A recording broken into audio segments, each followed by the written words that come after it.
여러분의 좋아요, 구독은 우리에게 큰 힘이 됩니다. 여러분 안녕하십니까? 한호섭TV 한호섭입니다. 한호섭 칼럼 485번째 태극기의 가치를 모르는 잘난 지식인이라는 주제를 가지고 말씀드리겠습니다. 태극기는 이념적 접근이나 정치적 해석으로 설명할 수가 없습니다. 태극기는 미국의 성적이나 다른 나라의 국기와 비교할 수도 없고 비교해서도 안 됩니다.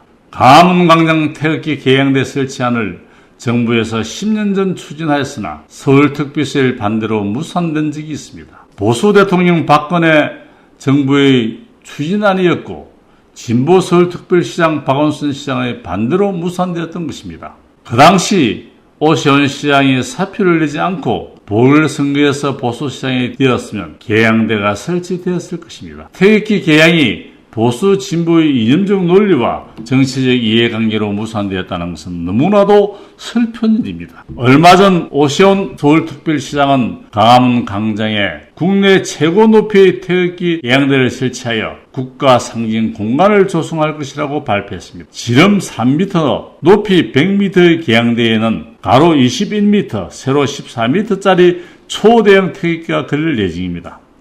이번에도 태극기 개양을 두고 보수와 진보 사이에 국가주의니 혹은 오세훈표 태극기 개양대라면서 2027년 대통령 선거를 앞두고 정치적 공방을 할 수도 있다라고 생각하며 특히 어느 잘난 지식인은 서구광장의 역사와는 달리 애당초 광화문 광장은 비움의 미학을 추구했는데 언젠가부터 체험의 공간으로 변했다고 비판하였습니다. 과연 그럴까요? 아는 만큼 보인다는 말과 같이 돼지 눈에는 돼지같이 보이고 스님의 눈에는 부처님이 보인다는 무학대사의 말이 생각납니다.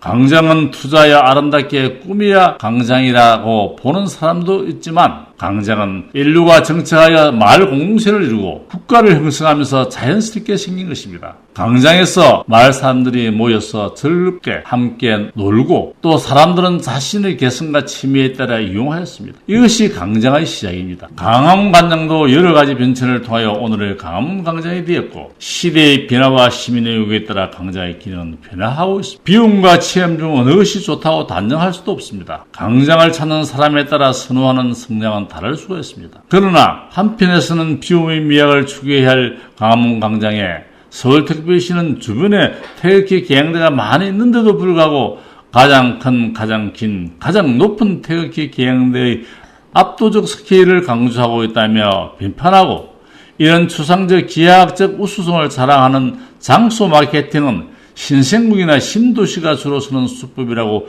비웃었습니다. 그들은 인문지리학자 이프 투안의 말처럼 유서 깊은 도시는 일부러 목소리를 크게 내지 않아도 보여줄 게 많은데 모름지기 비워야 할 광장에 왜 우리나라 도시 행정은 늘 채우지 못해 안달을까? 라고 비판하면서 광화문 광장 태극기 개양을 반대하고 있습니다. 프랑스 광장에 우뚝 선 에펠탑은 처음부터 유서 깊은 도시의 상징물이 되었습니까?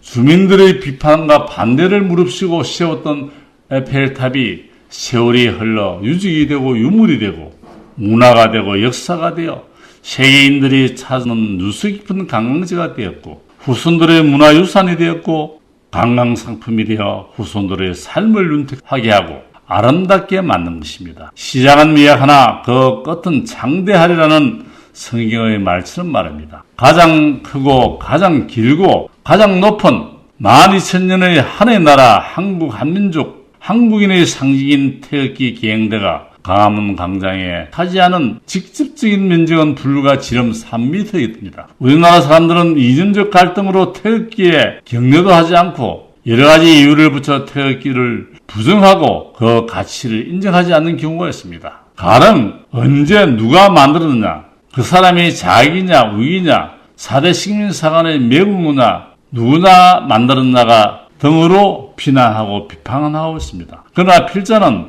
나라가 가난하고 무지하고 위정자가 못나서 유관 역사와 전통을 자랑하는 한의 나라 한국 한민족 한국인의 제국주의자들의 침략과 명노들에 의해 나라를 빼앗기고 주권을 빼앗기고 일본의 식민지가 되어 핍박과 고통으로 처참한 삶 속에 허덕이고 있었지만 그러한 절망 속에서도 태극기를 가슴에 품고 목숨을 초계같이 버리는 것이 우리 민족이고 선열들이라 생각합니다. 대한독립 만세를 부르짖던 독립운동가와 애국 선열들과 전몰 장군의 가슴을 뜨겁게 하고 힘과 용기를 주었던 것이 대한민국의 태극기입니다. 태극기는 그 당시 한국인의 정신적 주주가 되었고 피투성이가 되어 죽어가면서도 대한독립 만세를 부르짖던 힘의 원천이며 한국인을 하나로 뭉치게 한 원동력이며 희망의 끈을 놓지 않고 투쟁할 수 있던 구심점이었습니다. 얼마나 많은 선조들이 주권과 국가가 영토가 없는 이런 분은 한국 한민족의 주권을 되찾고자 한의 나라 한국 한민족 한국인의 나라를 세우겠다는 신념으로 피 묻은 태극기를 가슴에 안았던가. 태극기는 단합된 한민족의 혼과 한의 나라 한민족의 정체성과 민족 정신과 자긍심이 가득 찬 꿈과 희망이며 한민족의 상징임을